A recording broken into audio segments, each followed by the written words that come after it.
Well, good morning, everybody. I had a few questions from yesterday's video asking for more details on my new 2021 Ford Bronco, so I thought I'd take a few seconds with a quick phone video and catch you up with some answers to those questions. First thing I want to share with you is the new front of the vehicle. You may remember I decided I needed to remove the license plate. That was just kind of a crazy placement. I think that front looks 1,000 times better without it. Montana may require me to have a front plate, so I'm giving some thought as to where it should be. Let me show you what ended up happening. I don't know if this was the dealer or if it was Ford, but if you look right here on the bar, this is a plastic piece, and they just screwed in that license plate bracket right there. This is a pretty durable front bumper. So I'm thinking I either need to make or locate some kind of bracket that would go either on these two screws, something like that. I don't know. Looking forward to some comments from you guys on what might be attractive to do there. So we've made that change. And then the next question that was asked that came up yesterday is I was showing, I thought, but my camera didn't catch this mud flap problem. So I'm going to try to zoom in a little bit better for you here to kind of show you what I was pointing at. It's you can see daylight through right through here. This is, you can see my finger fits in there pretty well. It's pretty tight everywhere else, but right there, that's going to get mud and debris and stuff in it. So that's what I was referring to. But you'll notice that this is pretty solid out here, and this is even pretty solid in here. So try to figure out how to deal with that. Another thing I observed that I thought I'd share with you today, and this is maybe not a problem, but this front control arm is really close to the tire. I mean, just my hand right there. So and that's with these 33s. I don't know how that would be impacted by the Sasquatch package. It's something I'd be curious to look into. As I was mentioning, this vehicle is built for lots of add-ons, additions, changes, swaps, etc. So you'll see that there's a lot of tubular construction here open for accessory installation, I presume, but it also is an invitation for debris, mud, rocks, etc. to get up in there.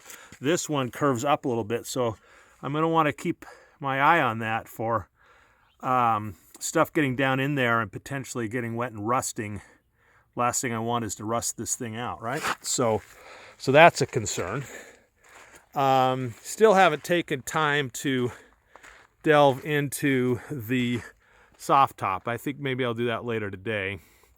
But let's go ahead and open the door, and I'm going to take my window sticker and just set it here on the seat. Let's go through it real quick. It'll answer a couple of questions, including the MSRP. So here's the window sticker. We'll start with the important thing. My total MSRP was $46,000 and some odd change. So let's look at what we specified here.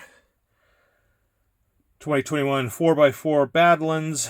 You can see the 2.3 4-liter, the 7-speed manual. I said 6-speed, which is kind of true, but it has the crawl gear. So let me zoom in on that. So you can see 6 normal speeds plus the crawl gear. And as many of you know, that crawl gear is super, super low. In fact, I've heard it reported it's the most low-range crawl gear in a production vehicle ever. So technically, if you could hold the car to it, you could climb a tree. So here are exterior features. Okay, nothing really too surprising there. Here's the interior features. I don't see anything on there that's a surprise. Functional, safety and security. But here are the packages that I opted for. The Badlands series, so that was the equipment group. Then optional equipment, the 17-inch wheels, the 33-inch tires, the rear axle locking differential, the soft top cloth, the front axle locking differential.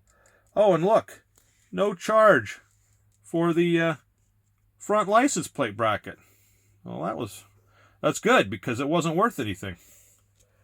So then you see the price adjustments, pretty much as specified, $44.5, destination delivery, and then the cost down here.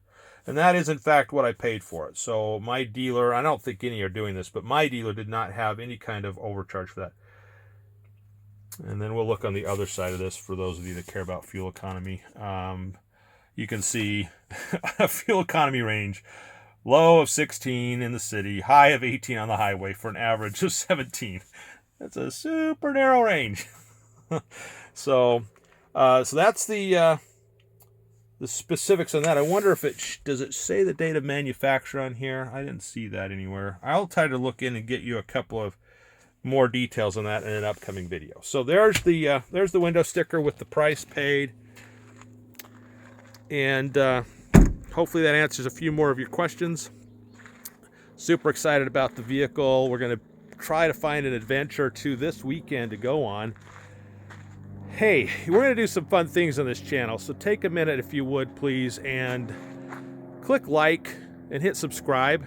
You're going to really enjoy some of the stuff we're going to do on this channel. If you go to the About section of our channel, you'll see some of the upcoming topics that over the next few weeks and months we're going to have some fun with. Tell you a little bit more about silver mining as part of this process. All the best.